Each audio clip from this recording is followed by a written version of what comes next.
can feel you. I can see you. So, I can see that person walk by. I can see you walk by. So,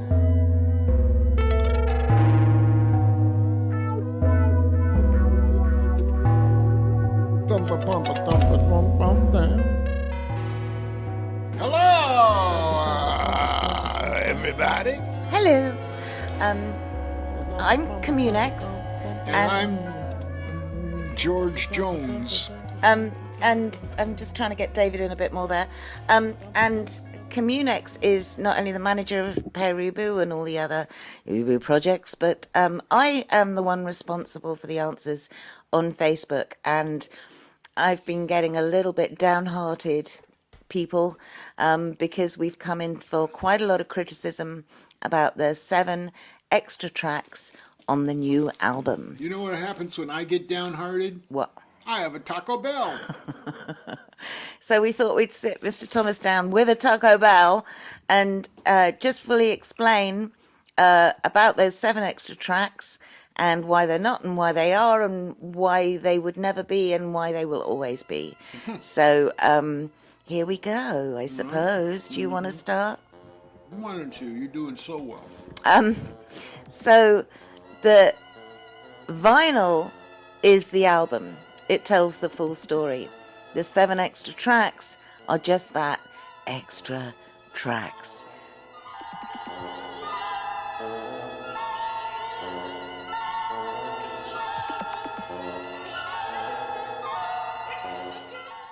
And as released on the CD.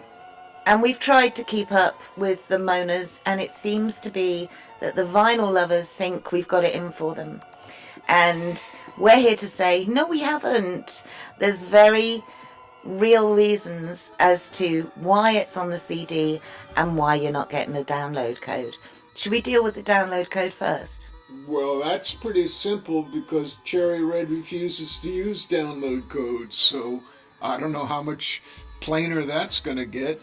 And so the background, aside from that, so download codes were never an option. Aside from that, you put together the album. I put together the album. I knew the album was going to be 10 to 12 songs because that's what you can get on a vinyl.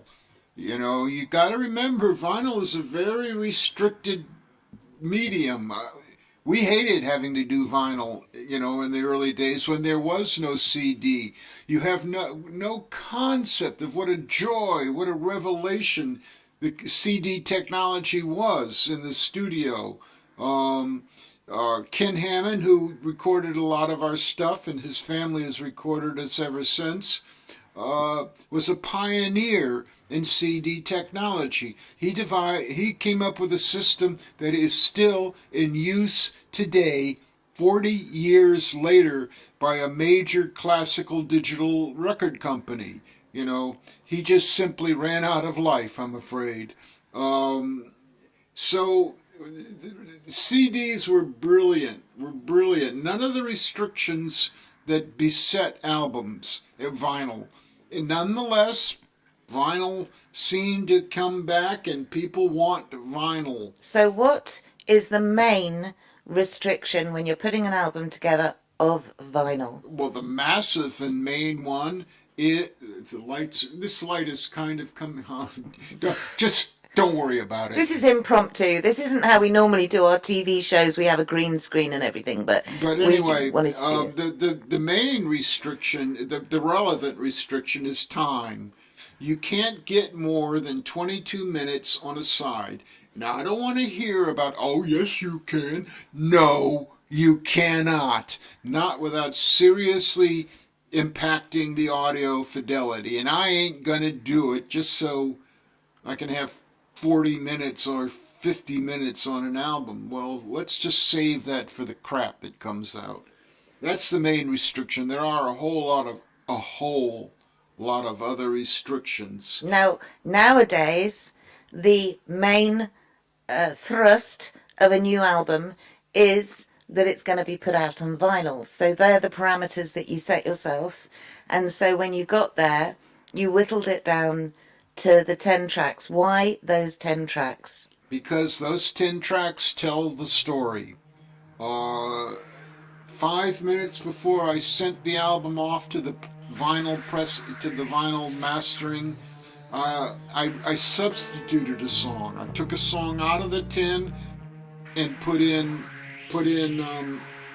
Satan's Hamster, because that fit the story better, and it was really just necessary for the story. Originally, I wanted 12 songs for the story. Couldn't have it. Had to be 10. So we lost Goodbye, and we lost, I can't remember the one I substituted. BPM something? Oh, I don't remember. I'm sorry. So that's all there is to it. And vinyl takes 6 months to manufacture. 6 months. So it held up. Sorry. Yeah, the process is David submits the files, the final songs, the final vinyl to the mastering guy. He's a very good guy whose name I can't remember right now, which is embarrassing. Nick Watson. Okay, so he then does the mastering before it then goes off to the pressing plant. The pressing plant then takes about 2 months to do a test. No. Test 3 pressing. or 4. You have no concept. And then finally, in fact, the test pressing that we got for this did have a blip. Yeah. So we had to go again on the test pressing. So yeah, it takes a long time and it's incredibly expensive, which is all passed on to you. But I will add that in recent years, the price has also gone up for us as the artist, and what we try to do as Pere Ubu, as the principle of what Pere Ubu has always been since its conception, is to keep prices down. So we're eating some of that loss ourselves. I'd also like to point out that you can turn around a CD in 2 weeks. Yeah. I mean, so 6 months and 2 weeks. So I sent the thing off, with the 10 songs that would fit and that would tell the story. The band they didn't complain. They didn't object. They know the story comes first, and they know that I'm the one to determine what the story is. But they were disappointed. I said to the band, here, choose your favorite songs. Every one of the 7, at least one person chose to go on the main album. Not that it would influence me at all, because I just did it as I was interested, that was all. So there was disappointment. And Kirsty was adamantly disappointed as well. well, I'll butt in here because for the past 2 albums on Cherry Red, the first one being the most important, we've done bonus tracks. On the Long Goodbye, it was crucial. David literally made that album, conceived that album as he was dying. And we all thought he'd be dead by the time it was released. But he said, I just want to play it out, please. So against all doctor's advice, we put him in the van. And the second CD on the Long Goodbye was the live performance of that album in full before it was even released. And considering that the 2 days after we got back from Montreux in France, David was admitted to emergency care and was told he wouldn't last it through the night. He did. But we've put that story on the CD because on the CD there are no restrictions on how much you write, and there is no restrictions on how much music you put on it. Well, there is, but nothing that would bother us. Also, 72 minutes. On Poor Licky, we did the vinyl and it was great, but then there were all these other parts of that same tour that were equally great, including when Tom Herman was playing. So we said, look, let's pick the best of the encores and do what we did with the Long Goodbye and make a second CD, which we did. So we did. I asked to do the same principle this time. I'm also Pere Ubu's manager. David reluctantly agreed. he said there'd be trouble. Very reluctantly. I didn't think there'd be trouble because nobody had caused trouble for us before. And now I eat my words. However, those 7 extra tracks, if we hadn't have used them, what would have happened to They them? would have disappeared, or they might have, over time, been thrown on to something or other. They weren't going to get released. The album was determined that the 10 songs are the album. And it was interesting because the way the album was done was that the songs were all played once. And then, so it's tempting to think that these 7 extra songs are like half-hearted or whatever, but they all went through the same process. The musicians, having heard what was recorded the first time, did little snippets, gave it a bit more depth, kept sending stuff to David, and Well, we just, the album was recorded in a series of live and in this room improvisations. So, there's some of the 7 songs which were part of one of the 10 songs, but they're edited, cut off. The end was cut off because it just was going on forever.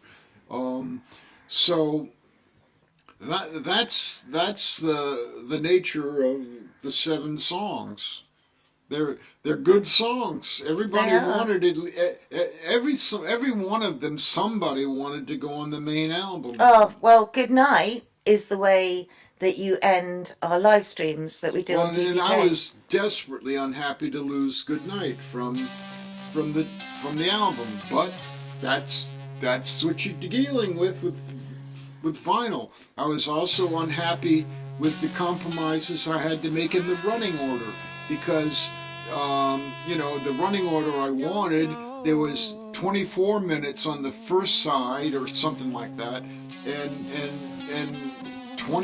19 minutes on the second side, which was just impossible. So I had to mess around with the running order, so that they would come, the sides would come up basically even. That's another restriction that drives people nuts. The other restriction is that the bass and the drum foot pedal have to go down the middle of the mix. You can't have them mixed one side or the other. It's straight down the middle, on and on. And you can't have bass-heavy songs as the last song on a side. It's just endless amount of stuff.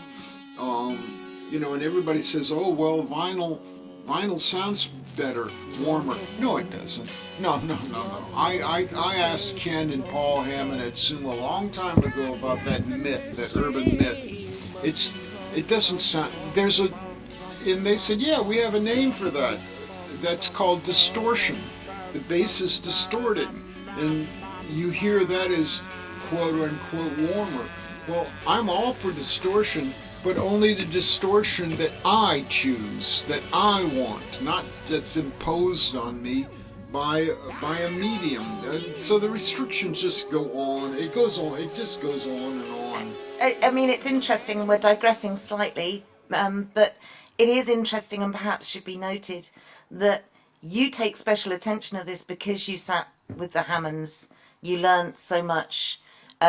David takes equal responsibility for the process of getting the music onto a format that you can enjoy at home, because he knows the care and attention that went in by the Hammonds and what's required. Sure. Well, and everybody else I ever worked with, Stephen Haig and Gil Norton. The point is this: if you are indeed one of these people who believe that vinyl sounds better than CDs, then you can look at it really very simply. The extra tracks go on the CD to make up for the fact that the medium is not as good as vinyl. So you get what you want, but you can't tell me what I want. You can't tell me what I am to do. It doesn't work that way. So, you don't need to buy the CD. The CD is not the album. The CD is something that we gave to the record company for free, like we did with the extra tracks on the last 2 albums I've mentioned. on the principle and the promise that they always remain our property and therefore will not be on streaming services. We're not doing that to be cruel or callous. This was work that these musicians put in that is not essentially part of the story. And so it is as part of the story, but it's not. But it's like the you know, the behind the scenes or whatever that you get on a it's film. detail that I thought detail to the story that I thought wasn't critical. So it's not that if you buy the vinyl you're only getting like 2/3 of the story. You're not. You're getting the whole story. Okay? So we're not trying to hurt vinyl lovers. But just as a little bonus treat, because, you know, we've got so... We're not trying to hurt you, but she's But saying... we've got so many people who are so excited for this album. We are. Hopefully you've heard the first 2 songs that have been released. If not, then look on our YouTube channel, which is where you're probably watching this. This is the new album. The album design was by myself and Mr. Johnny Dromette, of course, of Pere Ubu fame. You'll note some things on the album cover. There's a little Pale Boy's trumpet up there in graffiti, and there's the detective over here looking out for trouble. And if you're looking closely, you'll see what the trouble is. And then on the B side, hopefully this will show some camera distortion. There we go, yeah.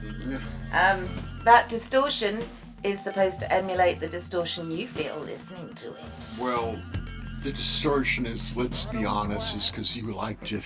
I really liked it. You really like that. It's a visual mind bleep. This is the inside cover.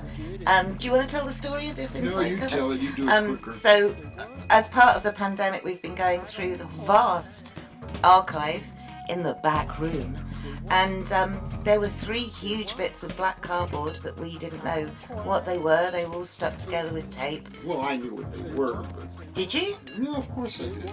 Anyway, I didn't, and I snipped the tape one day and opened them up, and they were absolutely covered in these amazing photographs that tell the story of America, in my opinion. They are incredible. They're on that side too, with a little bit of text and credits. And then, here's one I prepared earlier. You got the CD, the same cover, the same back cover, which goes all flippity-flobbity on TV, and then open it up. You've got a little bit more text, those amazing photos, and the CD with the 7 extra tracks. So that CD is going to be the same price as it would have been if there'd been 10 tracks on, because that was the deal with Cherry Red, that they don't charge any extra. If we put out a double album, the album would have been too long, and people would say, oh, it's too long. It's full of filler. That's number one, because I learned that in the 80s and 90s. Too much cost and frustration. And number two... It would have been 30... The cost to you... would have been about £35, which is about $40. More than that. You know, really, for 7 tracks that are outside of the main album, that would have been us being callous. Absolutely. I think, and cynical and cruel. So we didn't do that. We would have made some money. We don't want to cheat anyone. But here's the thing.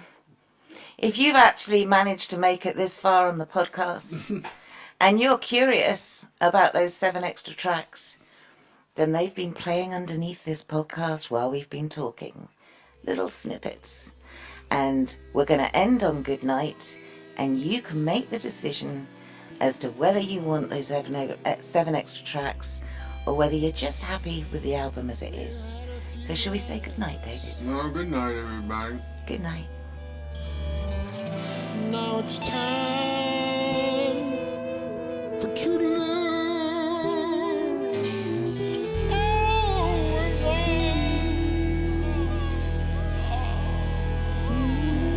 All this is...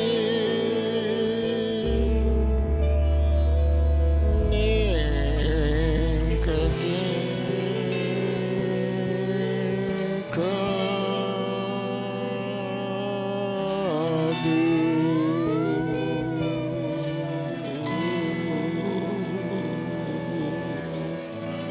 Good night.